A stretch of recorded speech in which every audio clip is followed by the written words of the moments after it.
Praise lord అండి. యేసుక్రీస్తు అతి పరిశుద్ధ నామంలో మరి మీ అందరికీ వందనాలు.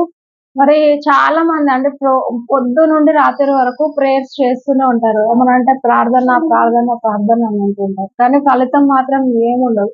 చాలా మంది జీవితాల్లో మనం ఇదే చూస్తూ ఉంటాం. వీళ్ళెప్పుడు ప్రార్థన చేస్తూనే ఉంటారు.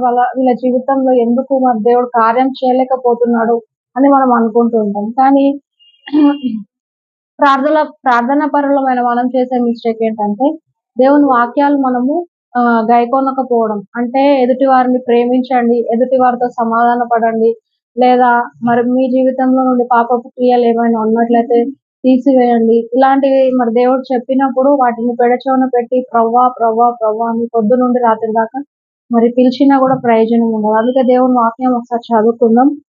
సో మత్తయి సువార్త 7వ అధ్యాయం 21వ వచనం. ప్రభువా ప్రభువా అని నన్ను పిలుచు ప్రతివాడును పరలోక రాజ్యంలో ప్రవేశింపడు గాని పరలోకమందున్న నా తండ్రి చిత్తము చేయవాడే ప్రవేశించును. హల్లెలూయా. ఆయన చిత్తము చేయాలని దేవుడు కోరుకుంటున్నాడు. ఆయన చెప్పిన ఏవైతే ఆజ్ఞలు ఉన్నాయో, ఏవైతే మాటలు ఉన్నాయో మన జీవితంలో మనం అవి చేయగలిగిన వారమై ఉన్నప్పుడు మన బ్రతుకు మధ్యాహ్న కాల తేజస్సు కంటే అధికంగా ప్రకాశించునని దేవుని వాక్యం సెలవిస్తుంది. కాబట్టి ప్రార్థనే కాకుండా దేవుడు ఏదైతే చెప్తున్నాడో అవన్నిటిని మనము చేద్దాం. దేవుని మహిమను పొందుకుందాం. Praise the lord.